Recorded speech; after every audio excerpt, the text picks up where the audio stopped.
모든 사람이 다 제각각 각양각색의 삶을 살고 있는 것 같이 보입니다. 얼굴이 다른 것처럼 성품도 다르고 삶에 살아가는 방법도 다 다릅니다. 그러나 하나님의 눈으로 보면 딱 세 종류의 삶입니다.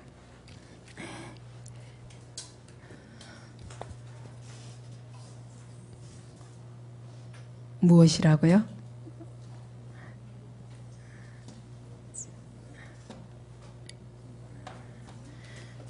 예. 애굽에서 사는 사람, 광야에서 사는 사람, 가나안에서 사는 사람.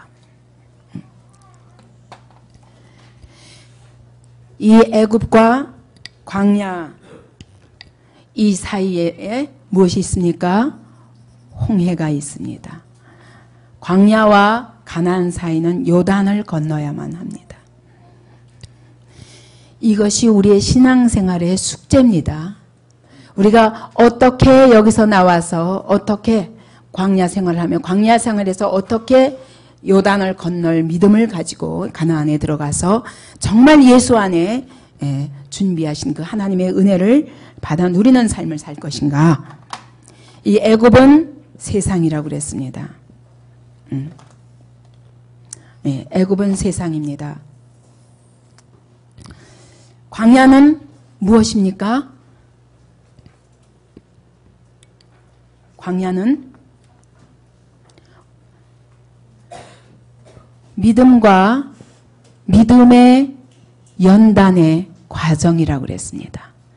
그 다음에 가나안은 무엇입니까? 예? 예? 예? 어디요? 축복과 안식. 예. 축복과 안식인데 어디에 있습니까? 예수 안에.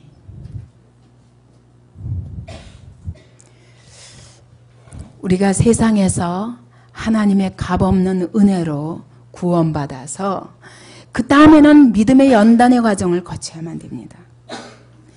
그 믿음의 연단을 통해서 어디로 들어가요? 목적이 어디입니까? 예수 안에서 누리는 그 안식과 축복을 누리는 삶을 사는 것까지가 목표입니다. 근데 대부분이 여기 간신히 건너면 여기서 끝나는 거예요. 그렇기 때문에 우리의 삶에 참된 구원의 축복을 누리는 사람이 없고 정말 믿음의 승리를 하는 사람들이 없고 하나님의 영광을 드러내는 사람들이 매우 적은 것입니다. 그래서 우리의 목표를 분명히 예수 안에 들어가서 예수 안에 하나님이 준비하신 그 안식과 축복을 누리는 데까지 나가야 됩니다.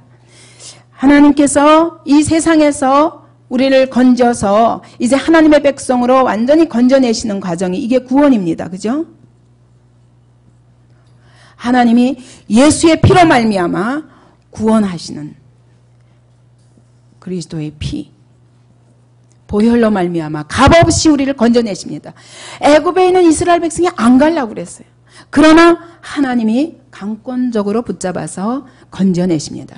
예수의 피를 바른 자마다 다 살았고 세상에 있던 모든 애굽에 있던 모든 사람들이 다 장자는 다 죽었는데 하나님의 백성 이스라엘만 예수의 피를 바르고 건져내셨고 그들은 다 홍해를 건너서 쫓기다시피 바로가 그렇게 안 내줬는데 쫓기다시피 이곳을 나왔습니다. 예수의 피로 말미암아.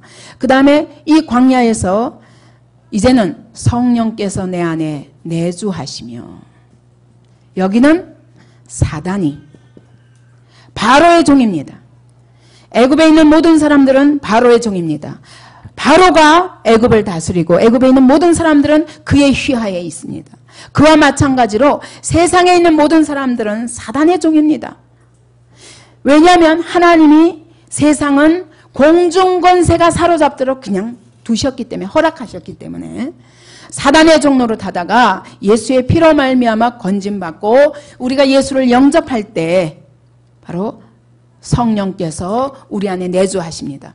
근데 문제는 성령께서 내주하시면 성령 충만을 받아서 그분이 성령께서 우리를 완전히 사로잡아서 우리의 삶을 인도하시고 마음과 생각도 그분이 주장하실 때 우리가 사단의 종로로 타던 우리의 인격, 그 인격이 정말 그리스도를 닮아갈 수 있는데, 그리고 우리의 삶 속에서 성령께서 나를 주장하시면 내 모든 삶 속에서 성령의 역사가 나타날 터인데, 걸음마다 그분의 친히 함께 하시는 것을 드러내시며 하나님의 권능과 그 하나님의 지혜로 우리의 모든 걸음 속에 하나님의 영광을 드러내실 텐데도 불구하고 뭐가 문제냐? 왜 광야의 삶에서 한치도 못 나가냐? 성령께서 내주하시는데도 불구하고 뭐라고요? 누가? 옛 자아가 주인이 되어서 나를 아직도 휘두르고 있기 때문에 여기서 헤어나오지 못하는 것입니다. 그러나 여기서는 요단을 이러한 상태에서 가나안으로 들어가려면 뭐 해야 됩니까? 요단을 건너야 되는데 요단강은 어떻게 했다고요? 하나님이 갈라주셨습니까? 하나님 먼저 갈라주셨습니까? 홍해는 그분이 먼저 갈라주셨지만 요단강은 믿음으로 발을 내디딜 때 갈라주셨습니다. 그래서 그것은 뭘 의미하냐면 믿음과 순종, 온전한 믿음, 하나님의 약속의 말씀을 믿고 예수 안에 준비하신 그 하나님의 은혜를 믿고, 자, 예수님을 영접했으나 내가 주인 되었던 삶에서 이제는 전폭적으로 그분을 의탁하는, 전폭적으로 내 안에 계신 성령님, 내 안에 계신 예수, 그분을 전적으로 의탁하며 들어갈 때 예수 안에 거하며 그 예수 안에서 정말 안식과 참된 축복을 누릴 수 있는 것입니다. 그래서 이 믿음의 순종, 이것을 하기까지의 과정이 광야 생활이에요. 온갖 문제가 생깁니다. 그 모든 문제가 뭐냐면 하나님을 의지하라는 사인입니다. 쓴물이 생겨도 하나님을 의지하라는 사인입니다. 먹을 것이 없어도 하나님을 의지하라는 사인입니다. 혹시 부도가 나도 하나님을 의지하라는 사인입니다. 혹시 건강을 잃어버려도 하나님을 의지하라는 사인입니다. 전적으로 그분 안에 그분에 의탁하라. 너의 모든 삶을 그분에 맡겨라. 네가 주인이 아니라 그분이 주인이 되시게 하라. 그 사인입니다. 우리의 삶 속에서 아직도 광야 단계에 있을 때 많은 어려움들이 있습니다. 뭐가 잘 되는 게 없어요. 그런데 내 마음대로 되는 게 없어요. 당연합니다. 왜? 이제는 주님이 주인이시기 때문에 그분께 맡기라는 것입니다. 땅을 봐도 아무것도 없어요. 여기 사방을 둘러봐도 아무것도 없어요. 사막이거든요. 광야는. 그러니까 뭐만 해야 됩니까? 구름기둥과 불기둥. 이스라엘 가운데 임재하신 구름기둥. 우리는 구름기둥과 불기둥 하면은 기둥이 두 개인 줄 알아요. 근데 그게 아니라 기둥은 하나인데 밤에는 불이 되고 낮에는 구름이 되는 거예요. 하나님께서 우리의 걸음걸음마다 필요한 대로, 너무너무 밤이면 추우니까 불로 바뀝니다. 낮에는 너무너무 뜨거우니까 사막이 구름으로 바뀝니다. 그러면서 우리를 보호하시는, 성령께서 우리 안에서 우리를 주관하시겠다는 것은 우리를 보호하사 이 모든 광야길에서 가나안에 들어가기까지 그분이 책임지시고 우리를 붙들어서 인도해 주시겠다는 약속이지, 그분이 우리 안에서 주관하시겠다는 것은 나를 죽게 하거나 나를 손해보게 하시거나 그것이 아닙니다. 그런데도 그걸 못 믿는 거예요. 그걸 못 믿어요. 제가 지난번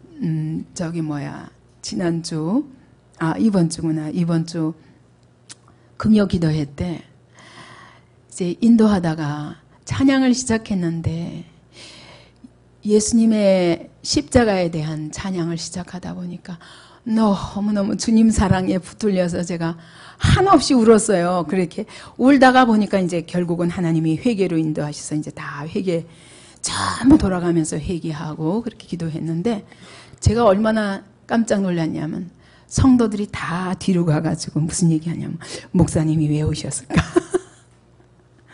무슨 사건이 있었는가? 그걸 보고 저는 찬양을 계속, 십자가의 찬양, 예수님의 그 피의 찬양, 예수께서 우리를 사랑하신 그 사랑에 대한 찬양을 계속하면서 그 가사에 취해가지고 우리 주님이 얼마나 우리를 사랑하시는데 왜 이걸 잘 모를까?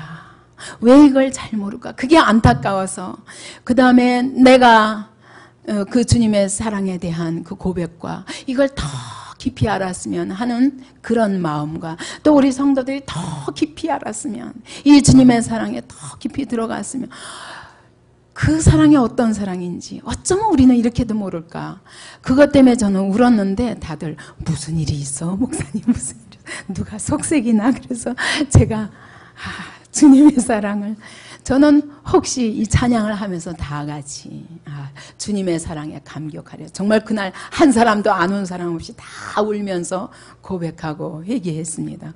그런데 이 정도로 주님께 그분께 고정해서 그분 안에 하나님이 우리를 위하여 예비하신 그 축복에 대해서 얼마나 모르는지 예수님의 십자가 그 한마디 속에 담겨있는 그 하나님의 사랑과 축복이 얼마나 큰지 그걸 참 알기가 어렵고 주목하기가 어렵구나. 보이는 사람만 보고 목사님이 왜 우실까? 무슨 일이 있었나? 예, 그게 아닙니다. 여러분 정말 예수 안에 들어간다는 것이 얼마나 거기에 모든 쉼이 있습니다. 여러분 요즘이 아니죠. 항상 그렇죠. 불안하고 초조하고 미래에 대해서도 항상 불안하고 뭔가 다 불확실해 보이고 희미해 보이고 그래서 혹시 답답하지 않습니까? 여러분 예수 안에 딱 들어가면요. 세상에 두려운 것이 없습니다. 끝난 거예요. 끝난 거예요. 모든 것이 끝난 거예요. 아까 우리가 알았네 나는 알았네 그 찬송이 뭡니까? 이제서야 알았네 내가 애굽에 있는 삶이 얼마나 피곤한 삶이었는지 내가 애굽에서 살던 그 삶이 얼마나 공고한 삶이었는지 이제는 그 생활 잿빛 같은 생활 끝났다. 알았다. 내가 예수 안에 들어가는 것이 어떤 축복인지 이제는 더 이상 방황하지 않으리. 이제는 더 이상 헤매지 않으리. 이제는 더 이상 지체하지 않으리. 그 고백입니다. 이 예수 안에 들어가는 그 축복이 얼마나 큰 것인지를 몰라서 오늘 그분이 성령께서 구름 기둥과 불 기둥이 되어서 내 안에 거하시면서 나를 이끌어서 어디로? 가나안으로 데려와 예수 안으로 이끌어 가시고자 성령께서 나를 주관하시는 겁니다. 근데 우리 안에 있는 육의 본성은 자꾸 거꾸로 가요. 애굽이 그리운 거예요. 예수 믿는 거 힘드네. 뭐 이렇게 그냥 복잡하고 힘들어. 그냥 간단하게 축복만 주는 줄 알았더니 뭘 순종하라고 그러고 맡기라고 그러고 난 내 마음대로 살고 싶은데 이렇게 되는 거예요. 우리 옛자는. 그런데 애굽에서 사는 삶이 이 사단의 종로를 타고 이 사단이 우리를 어디로 끕니까? 결국 죄와 사망으로 끄는 거예요. 근데 이 삶이 왜 아직도 그립겠습니까? 몰라서 그렇지. 그죠? 그래서 우리가 그림을 분명히 그리고 우리의 목표가 예수 안에 들어가는 것입니다. 들어가면 그 안에 모든 걱정과 근심과 염려와 미래에 대한 불확실과 이 모든 게 다 끝납니다. 예수 안에. 그걸 안식이라고 말하는 거예요. 이제 살았다. 집을 떠났던 방탕아가 아버지 집에 돌아와서 아버지 품에 안겨서 그 사랑에 자기는 아버지 앞에 나가면 아버지가 혹시 도로 가라고 쫓지 않으실까? 나를 받아주실까 하는 두려움이 있었는데 그분이 눈물을 흘리면서 멀리서 보고 그 돌아온 탕자 막 뛰어가서 입 맞추고 손가락에 반지를 끼워주고 옷을 입혀주고 너는 내 아들이라는 표시입니다. 너는 나의 상속자라는 표시입니다. 그리고 끌어안아서 그에게 온갖 잔치를 베푸시며 그랬을 때 그 아들의 마음이 어때요? 이제 살았다. 이제 살았다. 그 예수 안에 들어가서 확실히 들어가 있을 때 여러분 그 평안과 그 안식을 느끼게 됩니다. 그 안에 들어갔을 때 아버지께서 나를 위해서 예비하신 모든 축복이 거기에 있습니다. 근데 이거를 보는 것이 그렇게 어려운 거예요. 이게 믿어지지 않는 것입니다. 자, 그러면 이제 지난번 얘기했던 것처럼 자 한번 정리해 봅니다. 사단의 종로로 안에 있을 때 우리가 어떤 자들이었습니까? 허물과 죄로 에베소서 1장 2장 1절부터 3절까지 보면 허물과 죄로 죽었고, 다시 말하면 영적으로 죽은 자입니다. 그렇기 때문에 소경에 눈이 멀어가지고, 영의 눈이 멀어서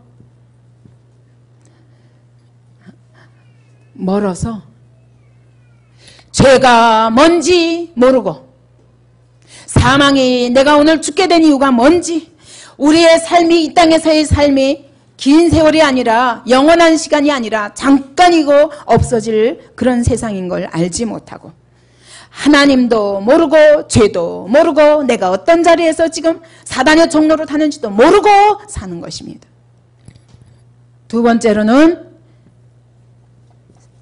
사단을 줬는데 어떻게 줬냐? 세상 풍속을 줬습니다.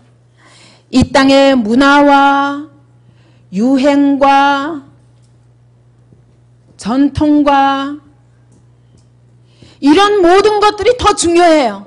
하나님의 말씀에 비추어서 세상을 보는 게 아니라, 이 세상에 비추어서 하나님의 말씀을 보니 다 우스워 보입니다. 하나님의 말씀이 다 거짓말 같아요. 하나님의 말씀이 하나도 안 믿어지는 겁니다. 인간들이 이해하는 인본주의적인 그런 관점에서 과학, 학문 이런 것들을 통해서 하나님 말씀을 보니 하나님 말씀이 다 거짓말 같습니다.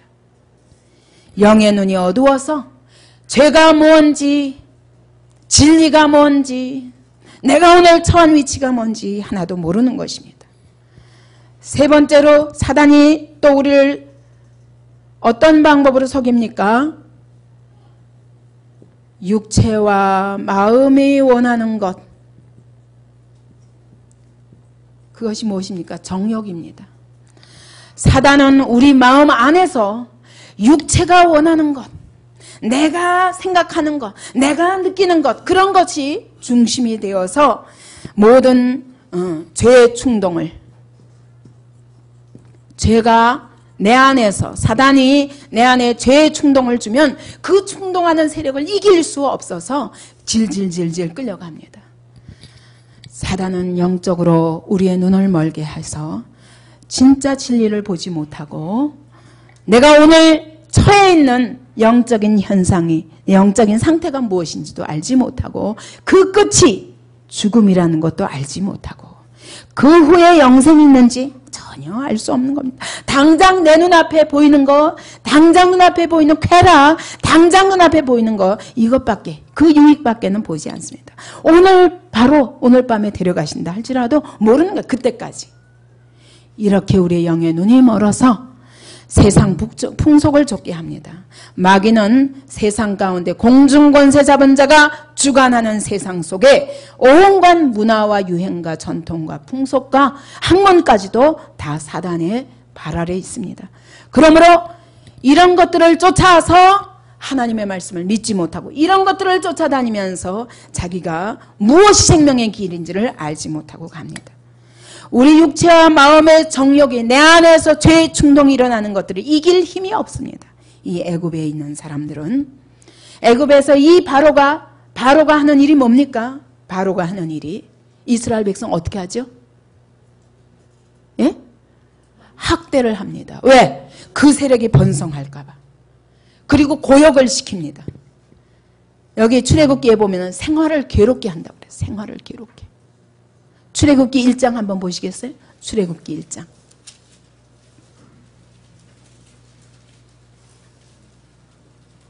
(14절)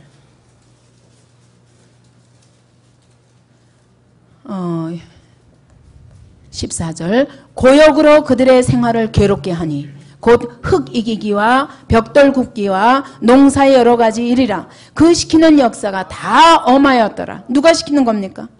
바로가 시키는 겁니다. 마찬가지로 여러분, 이 세상에서 우리의 삶이 뭡니까? 정말 하나님께 붙들려서 하나님의 종으로서 눈을 똑바로 뜨고 이 영적 현실이 어떤 것인지를 바로 알고 하나님의 말씀을 쫓아가는 사람 외에는 다 어떻습니까? 사실은 직장을 통해서 사단이 시키는 대로 눈이 멀어서 거기서 시키는 온갖 일을 시키는 일을 다 그대로 하면서 생활이 괴로울 정도로, 내가 왜 사는지를 모를 정도로 그렇게 학대받고 생활이 온갖 시키는 고역들을 다 엄하게 시키는 모든 일들에 전심하다 보니까 내가 왜 사는지 몰라. 아침 일찍 나가가지고 밤늦게까지 수고하다가 집에 들어오면 잠자고 발떡 나가기 바쁘고 왜 이런 삶을 사는가. 제가 우리 아들들이 회사에 다닐 동안에 정말 그 바라보는 것이 너무너무 안타까웠어요. 너무너무 열심히 가서 일하고 또 열심히 다른 사람들에게 인정받는다 할지라도 그것이 누구를 위한 것인가? 제 눈에는 사단이 끌고 아침부터 새벽부터 내가 왜 사는지도 모르고 막 회사에 가서 열심히 종로를 타다가 밤에 그냥 피곤해가지고 오면 딱 잠에 떨어지고 이런 모습으로밖에 안 보이더라고요. 여러분 실제로 그렇습니다. 우리가 하나님 없이 사는 세상 속에서 세상만 의지하고 사는 삶은 사실은 이와 같이 사단의 휘하에 있습니다. 그래서 우리를 왜 사는지도 생각도 못하고 계속 끌려가게 합니다. 그 다음에 승진합니다. 야 기쁘다. 잠깐 나는 그것이 뭘로 보이냐면 초콜릿으로 보여요. 사단이 주는 초콜릿. 달콤하게. 그래서 이제 맛있다. 더 큰 초콜릿을 먹기 위해서 더 열심히 하고 더 열심히 하고 자꾸 승진시켜 줄수록 우린 더 속지 않는가. 그런 생각이 듭니다. 여기서 우리가 영적인 이 현상을 하나님의 말씀으로 바로 알고 그리고 내 삶을 어디에다가 초점을 두고 정말 주님이 내 안에서 인도하시는 삶을 살기가 참 어려운 세상입니다. 그죠? 그런데 요한복음 10장 10절에 보면 도적은 도적질하고 죽이고 멸망시키려는 것뿐이다. 왜 사단을 도적이라고 말할까요? 왜 도적이라고 말할까요? 원래는 하나님이 우리를 창세기 우리가 오후에 하나님 만나는 길 공부했지만 얼마나 영광스러운 존재로 지으셨습니까? 얼마나 복된 존재로 지으시고 하나님이 온갖 축복을 다 약속하셨습니다. 이 놀라운 은혜를 못 보게 하는 거예요. 그래서 이 은혜를 뺏어갑니다. 그래서 도적이에요. 사단을. 요한복음 10장에서 도적이라고. 도적은 도적질하고 무엇을 도적질합니까? 하나님이 우리에게 주신 은혜와 그 약속들을 도적질하는 거예요. 그리고 죽이고 멸망시키려는 것뿐이다. 결국 사단이 이렇게 해서 우리를 끌고 가는 것은 죽음입니다. 보니까 바로가 어떻게 합니까? 이스라엘 백성을 향해서. 학대를 하면 할수록 더욱 번성하니 그랬어요. 학대하면 할수록 더욱 번성하니. 번성케 하는 것은 하나님의 은혜입니다. 그런데 더욱 번성하니 그 다음에 한 일이 뭐예요? 두 살 이하는 다 죽이라. 그랬던 것처럼 사실은 사단이 우리에게 당장 달콤한 육체의 정욕, 당장 달콤한 것 채워주고 당장 세상의 풍속을 통해서 참 이 문화 속에서 얼마나 달콤합니까? 음악과 미술과 이런 예술이 굉장히 고상해 보이지만 그 뒤에 하나님의 말씀을 믿지 못하게 하는 어둠의 세력들이 있는 것을 바로 정신 차리지 않으면 이걸 끌려다니면 안 됩니다. 근데 이렇게 해서 우리들로 하여금 하나님의 은혜를 놓치도록 만들고 계속 사단의 노예와 그 다음에 물질의 노예, 먹고 살기 위해서 이런 거예요. 나중에 보면 애굽 사람들이 여기 이스라엘 사람들이 하나님이 모세를 통해서 이제는 이스라엘 백성을 끌고 나오라 그랬더니 나오려고 그럽니까? 안 나오려고 그랬어요. 보시겠습니까? 출애굽기 5장 한번 보세요. 출애굽기 5장을 보니까 5장 19절부터 보세요. 이스라엘 자손의 패장들이 너희의 매일 만드는 벽돌을 조금도 감하지 못하리라 함을 듣고 화가 몸에 미친 줄 알고 그들이 바로를 떠나 나올 때 모세와 아론이 길에 선 것을 만나 그들에게 이르되 너희가 우리로 바로의 눈과 그 신하의 눈에 미운 물건이 되게 하고 그들의 손에 칼을 주어 우리를 죽이게 하는도다. 여호와는 너희를 감찰하시고 판단하시기를 원하노라. 지금 모세와 아론에게 그러는 거예요. 어떻게 우리를 이렇게 죽이냐? 왜 갑자기 우리를 나가게 하겠다고 해가지고 우리를 이와 같이 미운 물건이 바로에게 미운 물건이 되게 하고 우리를 죽이게 하느냐? 하나님이 너를 판단하시길 원하노라. 그럴 정도로 거꾸로 그럴 정도로 여기서 안 나가려고 합니다. 여러분 이 세상 속에는 두 종류의 사람이 있습니다. 어떤 사람이 있을까? 이 세상 속에 두 종류. 이 이 세상에 애굽에 두 종류의 사람들이 있었습니다. 원래 애굽 사람과, 그죠? 원래 애굽 사람과 또 여기에 하나님이 택하시고자 작정하신 이스라엘 백성이 있다고요. 그러니까 세상에 다 구원받지 못할 사람만 있는 게 아니라 애굽에 이스라엘 하나님이 택하실 백성이 있기 때문에 하나님께서 이대로 두지 않습니다. 이 땅에는 사실은 이 이스라엘 백성들은 이 땅이 자기 땅이 아닙니다. 그렇습니까? 안 그렇습니까? 이 땅이 자기 땅이 아니에요. 하나님이 이들을 위해서 가나안 땅을 준비하셨습니다. 근데 모르는 거예요. 모르고 안 나가려고 그래요. 여기가 좋사오니. 그리고는 이 애굽에서 나가려고 하는데 이스라엘을 하나님이 꺼내시고자 할 때 안 내보내려고 그러는 거예요. 그러니까 여기에 무슨 싸움이 있습니까? 이들을 끌고 나가시려는 하나님과 이들을 못 나가게 하는 사단과의 싸움이 있습니다. 그래서 사실은 이 세상에는 하나님과 사단의 싸움이 있습니다. 여기에 하나님이 왜 이 세상에서 아직도 일하시냐면 여기에 구원받을 백성들이 아직 있기 때문입니다. 우리는 세상 보고 이 사람들은 다 마귀의 종 이러고 끝날 일이 아닙니다. 왜? 지금 마귀의 종로로 타고 있지만 하나님이 그 가운데서 자기 백성으로 구원할 백성이 있기 때문에 일하시는 거거든요. 근데 이들에게는 이 애굽 땅에는 우리의 기업이 없습니다.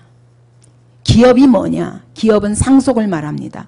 하나님의 상속이 이 땅에 있지 않습니다. 하나님의 상속이 이 세상에 있지 않습니다. 그렇습니까? 안 그렇습니까? 어디에 있습니까? 가나안 땅에 준비되어 있습니다. 예수 안에 상속이 있습니다. 하나님은 예수를 하나님의 상속자로 삼으셨고 이 예수를 믿는 자마다 우리를 또 하나님의 상속을 받을 하나님의 아들로 택하신 것입니다. 이 세상에는 애굽 땅에는 우리의 기업이 없습니다.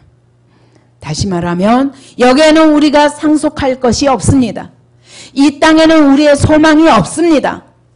분명히 해야 됩니다. 이 땅은 우리의 전세살이에 불과합니다. 얼마 동안? 이 땅은 우리가 아무리 잘 살아도 몇 년 삽니까? 7, 80년. 이 땅은 우리의 전세살이에 불과합니다. 아무리 많은 땅을 소유한 사람이라도 7, 80년이면 다 갑니다. 이 땅은 우리의 전세살입니다. 그러므로 우리는 세상을 바라보는 눈이 분명히 바뀌어야만 됩니다. 이 땅에는 영원한 소망이 없습니다. 이 땅에 있는 사람들은 부활이 뭔지도 모릅니다. 우리 죽음 이후에 있는 영원한 세계를 알지 못합니다. 이것이 전부인 줄 알고 살지만 그러나 성경은 분명히 말씀하시기를 이 땅에는 기업이 없다. 우리가 애굽을 분명한 하나님의 눈으로 바라봐야 됩니다. 하나님이 왜 이 속에서 그러나 하나님이 모세를 이곳에 애굽 땅에 보내십니다. 왜? 자기 백성을 건져내시려고. 이 자기 땅을 애굽에서 자기 백성들을 건져서 어디로? 가나안으로 데려가시고자 모세를 보내십니다. 그 모세가 누굽니까? 영적으로는 예수 그리스도입니다. 하나님이 이 세상 속에 예수 그리스도를 보냈습니다. 하나님이 세상을 이처럼 사랑하사 독생자를 주셨으니 이는 저를 믿는 자마다 멸망치 않고 구원을 얻게 하려 하심이라. 하나님은 이 바로의 손에서 자기 백성을 꺼내시고 가나안으로 인도하시기 위해서 모세를 보내셨습니다. 곧 예수 그리스도를 보내셨습니다. 그래서 모세는 이렇게 말합니다. 이후로 나와 같은 선지자 하나를 하나님이 보내실 때에 너희는 그의 말을 들으라. 그의 말을 듣지 않는 자는 하나님의 벌을 받을 것이다. 이렇게 말씀합니다. 바로 모세는 이 애굽에 하나님이 모세를 보내신 것은 예수 그리스도를 보내실 것을 의미하는 것입니다. 이때부터 누구와 누구의 전쟁이 벌어집니까? 하나님과 바로 간의 전쟁이 벌어집니다. 이 모세는 대리할 뿐입니다. 모세가 이 바로에게 하나님 백성을 내달라고 그럴 때 바로가 쉽게 내주었습니까? 안 내줍니다. 끝까지 안 내주고 이스라엘 백성도 나가기를 원치 않습니다. 그래서 하나님이 하신 일이 뭡니까? 예? 뭐를래? 재앙이요. 10가지 재앙을 여기에 베푸십니다. 그러므로 여러분, 애굽 땅에는 하나님의 역사가 뭘로 나타납니까? 재앙으로 나타납니다. 전도할 때 그런 말을 많이 합니다. 하나님이 살아계시면 왜 그렇게 죄 없는 사람들을 수많은 재앙으로 죽이느냐? 그렇지만 왜 그래요? 하나님이 살아계시기 때문에 재앙을 내리시는 겁니다. 어디에? 애굽 땅에. 왜요? 구원받지 못할 자들을 죽여가면서 하나님은 자기 백성을 여기서 건지기를 원하시는 겁니다. 그래서 오늘날도 마찬가지입니다. 이 세상에서 우리가 예수 믿어라, 예수 믿어라 아무리 전도해도 그들을 붙잡고 있는 사단은 절대로 잘 안 내줍니다. 그런데 그렇게 할 때 하나님이 어떤 방법으로 역사하시냐? 재앙을 통해서라도 자기 백성들을 치셔서 정신 차리게 해서 하나님 앞에 나오게 만듭니다. 아직도 이 애굽 땅에 하나님이 구원하시기로 작정하신 하나님의 백성들이 있기 때문입니다. 나일강에 물을 피로 변화되는 그런 재앙을 내리셨습니다. 그건 뭘 의미합니까? 애굽에 있어서 나일강은 아주 그 나일강이 있기 때문에 애굽이 기름지지 나머지는 다 사막이거든요. 그러니까 이 애굽 땅의 나일강은 번영의 근원입니다. 그들은 이 나일강이 재산입니다. 나일강이 없으면 애굽 땅은 살 수가 없습니다. 제가 지난번에 가봤을 때 놀라운 거는 다 사막이에요. 진짜 그냥 누런 사막입니다. 그런데 딱 한가운데 그 나일강이 있어가지고 그 부근에만 푸른 것이 있어요. 너무 대조적인 것은 요 나일강 주변은 푸른 나무도 있고 강도 있는데 나머지는 바로 같이 사막이 딱 보이는 거예요. 그러니까 그 애굽에 있어서 이 나일강이 어떤 그것을 의미하는지를 알만 하더라고요. 나머지는 다 죽음의 도시 같아요. 그러니까 이것 때문에 애굽이 번성하는데 나일강을 피로 변화시키면 어떻게 됩니까? 아무것도 못하죠. 물이 없으면 아무것도 못하는 거예요. 그러니까 우리는 이 물도 내 것이다. 나일강도 내 것이다. 이러고 살지만 하나님이 나일강의 물을 피로 변화시키시면 아무것도 할 수 없는 겁니다. 그것도 하나님의 손 안에 있는 것이고 하나님이 오늘을 축복하시기 때문에 우리가 누릴 수 있는 것인데 우리는 생각을 원래 이 나일강은 내 것이라고 생각하는 거예요. 하나님은 이런 방법으로 재앙을 통해서 이것이 당연한 것이 아니라 하나님의 소유권으로 오늘도 하나님이 축복하시기 때문에 나일강 물이 흐르고 오늘도 하나님이 우리에게 물을 허락하시기 때문에 물을 마시고 우리가 살 수 있는 것이지 이것이 거저 생기는 것이 아니라 하나님의 손 안에 있다는 거예요. 근데 하나님이 그 물을 딱 치시면 우리는 아무것도 할 수 없는 존재인 거예요. 그래서 하나님이 10가지 재앙을 통해서 이 모든 것이 하나님의 소유권이라는 것을 하나님의 소유권을 주장하시는 것입니다. 피의 재앙을 보내십니다. 오늘도 이 땅에서도 가끔 정말 하나님이 사랑하시는 백성이 있으면 이미 구원받지 못할 백성들은 쳐가면서 피를 흘리게 함으로 하나님이 불러내시는 그런 역사가 많이 있습니다. 사랑하는 사람을 잃고 하나님 앞에 나오는 사람이 얼마나 많습니까? 온역의 재앙이 있습니다. 질병을 만나가지고 하나님 앞에 나오는 사람이 얼마나 많이 있습니까? 여기 파리, 메뚜기, 개구리, 뇌성과 우박의 재앙 이런 재앙들도 있는데 이게 다 뭘 의미합니까? 이 땅의 모든 자연계의 주인이 누구라는 거예요? 하나님이라는 거예요. 이것들을 창조하신 분이 하나님이십니다. 근데 그래서 하나님이 한 번 개구리를 딱 몰아내니까 몰아서 애굽 땅에 번지게 하니까 개구리가 온 왕의 궁전에도 온 땅에 막 범람하니까 살 수가 없는 거예요. 메뚜기가 와가지고 그동안에 농사 지어놓은 것들을 싹 다 훑어먹으니까 막 살 수가 없는 거예요. 이 모든 자연계를 주장하시는 분이 자연계의 창조자가 하나님이신 걸 드러내시는 겁니다. 흑암의 재앙도 마땅히 해가 있어야 할 낮에 캄캄하게 하루 종일 흑암이 덮이니까 모든 사람들이 두려움과 공포와 절망과 혼돈에 빠지게 됩니다. 오늘도 하나님이 우리에게 빛을 주시고 해를 주셔야 우리가 살 수 있지. 하나님이 잠깐 막으셔도 우리는 살 수 없는 것입니다. 그러니까 이 애굽에서 일어나는 모든 재앙의 의미가 무엇입니까? 재앙의 의미가 여태까지 우리가 인간이 주인인 줄 알고 내가 내 삶의 주인인 줄 알고 마음껏 자기 마음대로 살던 사람들에게 하나님이 잠깐 이제까지 우리에게 베푸시던 일반 은총을 잠깐 멈추게 하셔도 우리는 혼돈과 절망과 공포에 빠지는 것입니다. 이것이 10가지 재앙의 의미입니다. 이 땅에서 홍수와 기근과 지진과 갖가지 재앙이 있습니다. 여러분, 이 모든 것이 하나님의 손 안에 있습니다. 근데 다시 우리는 재앙에 대해서 다시 바라봐야 됩니다. 이것이 뭘 의미한다고요? 하나님이 안 계시기 때문에 그런 것이 아니라 하나님이 살아계시기 때문에 오늘도 이 땅의 재앙을 통해서 다시 한번 우리의 인생의 연약함과 온 우주에 하나님이 주권자 되심을 나타내시는 것입니다. 하나님은 이렇게 재앙을 통해서 자기 백성들을 경고하시는 겁니다. 나와라! 나와라! 이 10가지 재앙이 베풀어지는 동안 어땠어요? 이스라엘 백성도 얼마나 깜짝 놀랐겠습니까? 또 애굽의 사람들은 재앙을 통해서 이제 그만, 제발 그만해라. 너 모세 하나님 앞에 나가서 기도해줘. 이제는 그만 좀 하라고. 이제 내보낼게. 그래, 내보낼게. 그러다가 한 가지 재앙이 하나님이 다시 회복시키시면 안 내보낸다는 거예요. 두 번째 재앙 보니까 제발 이제 그만하면 내가 내보낼게.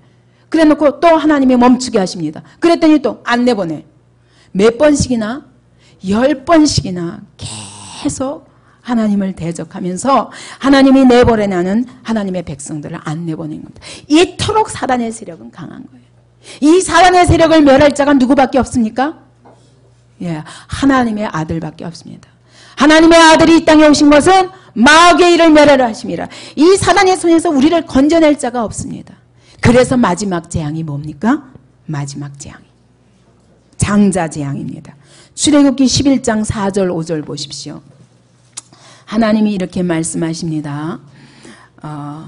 11장 1절에 보니까 여호와께서 모세에게 이르시기를 내가 이제 한 가지 재앙을 바로와 애굽에 내린 후에야 그가 너희를 여기서 보낼지라. 마지막 재앙을 하시면서 이 재앙은 틀림없이 바로가 너희를 내놓을 수밖에 없다고 말씀하시는 겁니다. 그러면서 그가 너희를 내보낼 때는 여기서 정령 다 쫓아내리니 아주 두려워가지고 다 쫓아내버릴 것이라는 겁니다. 그러면서 4절 보세요. 모세가 바로에게 이르시되 여호와께서 이같이 말씀하시기를 밤중에 내가 애굽 가운데로 들어가리니. 하나님이 애굽 가운데 들어오시겠다는 거예요. 애굽 가운데 처음 난 것은 위에 앉은 바로의 장자로부터 맷돌 뒤에 있는 여종의 장자까지와 모든 생축에 처음 난 것이 죽을지라. 애굽 땅에 있는 짐승까지도 처음 난 것은 다 죽을 것이라는 겁니다. 그래서 애굽 전국에 전무후무한 큰 곡성이 있으리라. 근데 7절에 보니까 그러나 이스라엘 자손에게는 사람에게나 짐승에게나 개도 그 혀를 움직이지 않으리니.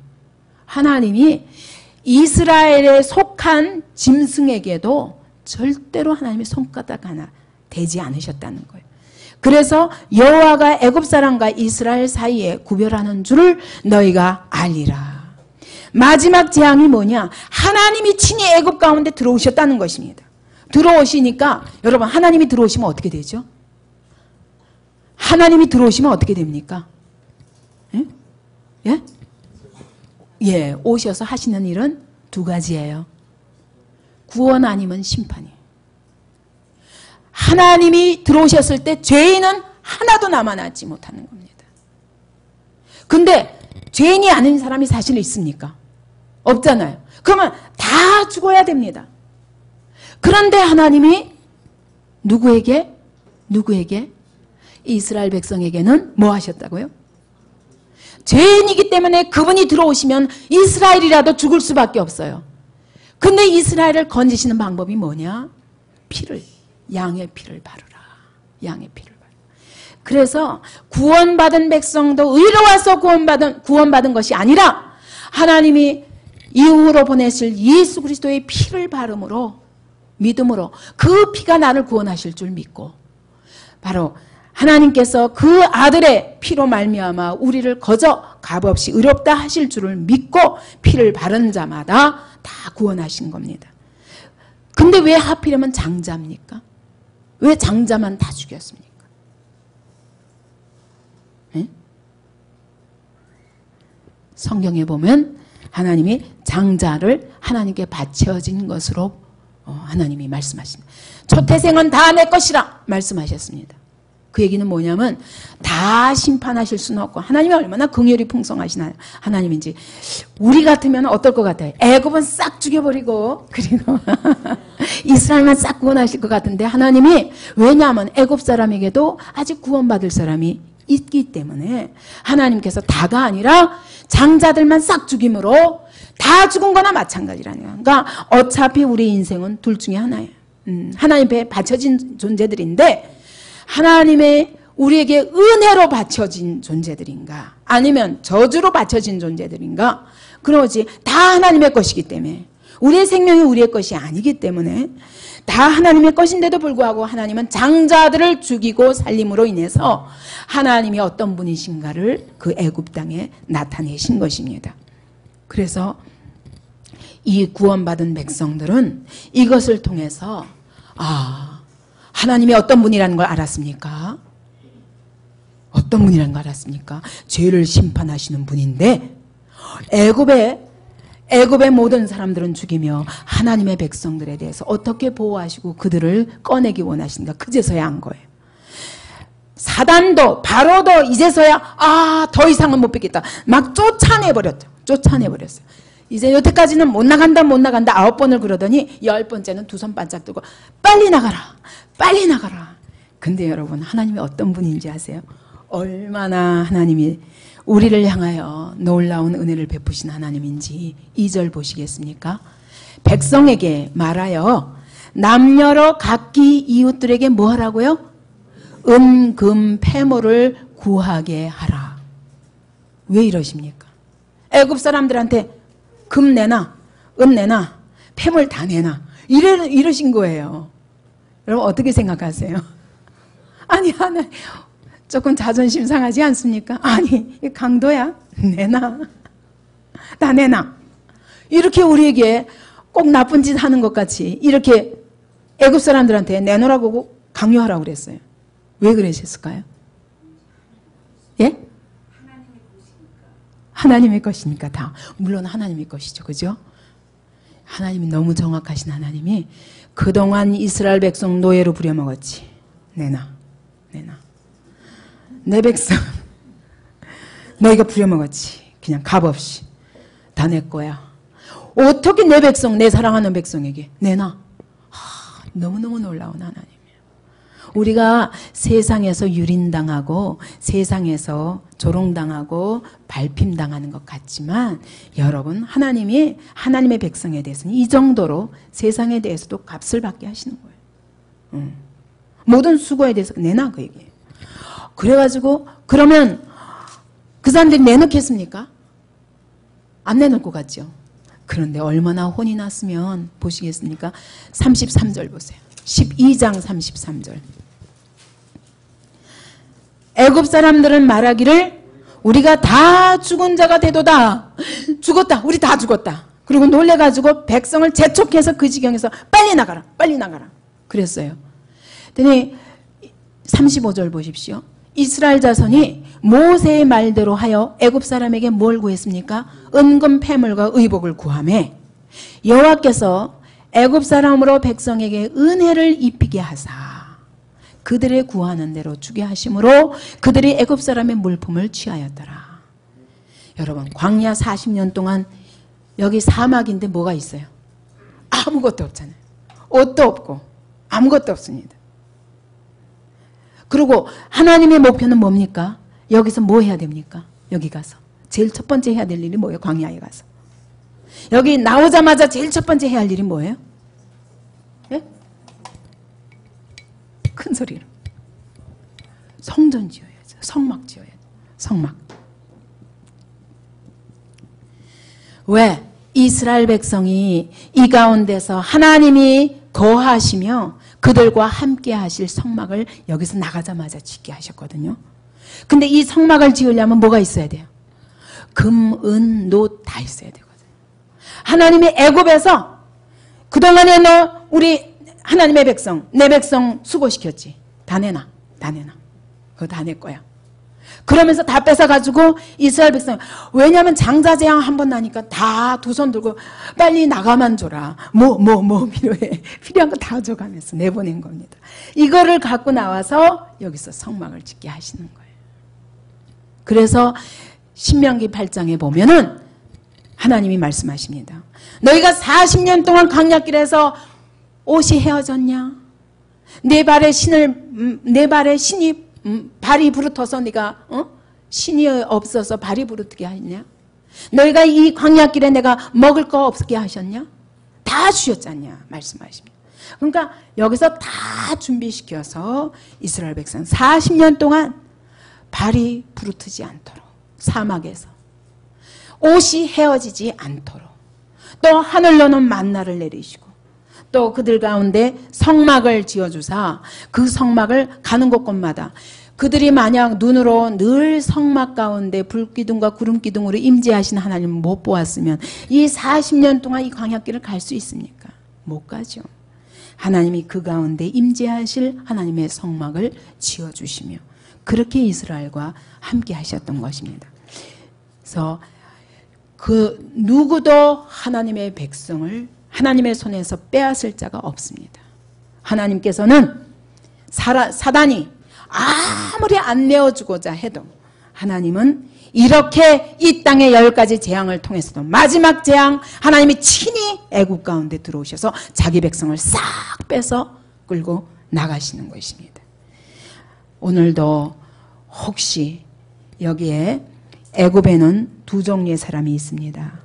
원래 애굽 사람, 원래 구원받지 못할 백성이 있는가 하면 여기서 아직 지금은 몰라서 이 애굽 땅의 세상 가운데 있지만 하나님이 끄집어내시기를 바로의 손에서 사단의 손에서 끄집어내서 자기 백성 삼을 사람들이 있는 것입니다.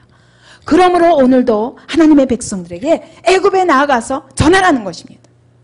하나님의 백성을 끄집어내라. 그래서 오늘 우리에게 예수 그리스도의 복음을 주셨습니다. 이 복음을 선포할 때 사단은 쉽게 내어주지 않습니다. 그러나 하나님은 갖가지 역사를 통해서라도 자기 백성을 반드시 건져내시고야 합니다. 저는 많이 봤어요.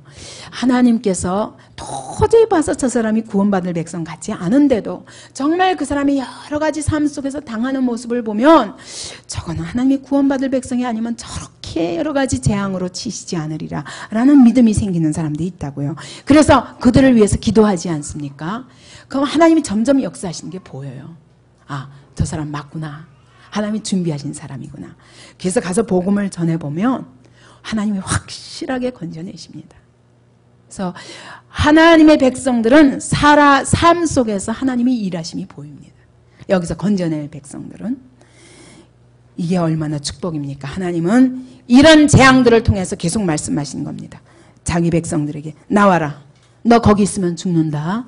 이 땅에는 기업이 없다. 이 땅은 너의 땅이 아니다. 너는 이 땅에 속한 자가 아니다. 너는 하늘에 속한 자다. 예수 그리스도께 속한 자다. 하나님이 너를 위해서 참으로 안식의 땅을 준비하셨다. 그러므로 더 이상 여기 살지 말고 나와라. 우리의 삶에 여러 가지 재물에나 또 자녀에게나 건강에게나 여러 가지 고통의 문제가 있을 때 이것은 하나님의 사랑의 음성이요 또 하나의 축복입니다. 재앙이 하나님의 백성들에게는 이 땅에서 받는 재앙도 하나님의 한 축복의 한 가지입니다. 하나님이 사랑하시는 자들을 이 땅에서 건지시기 위해서 이와 같이 계속 재앙으로 일하시는 겁니다. 우리의 각 사람의 생애도 한번 돌아보십시오.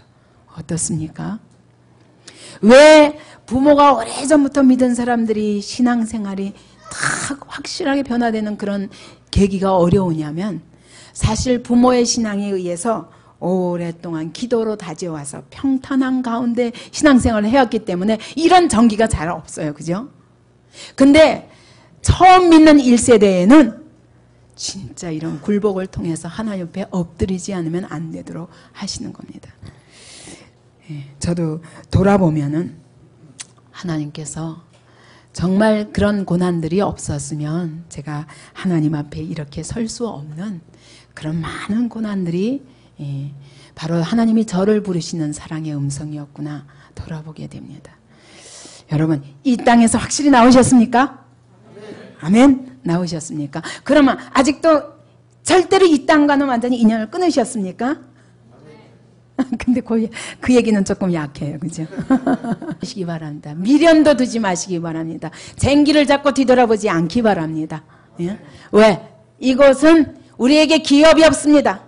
이곳에는 소망이 없습니다. 우리는 이 땅에 속한 자가 아닙니다. 이 땅은 사단이 주관하는 땅입니다. 그러므로 재앙이 그치지 않는 땅입니다. 뒤돌아보지 마십시다. 그리고 앞으로 가나안을 향하여 달려나가는 우리가 되기 바랍니다. 예.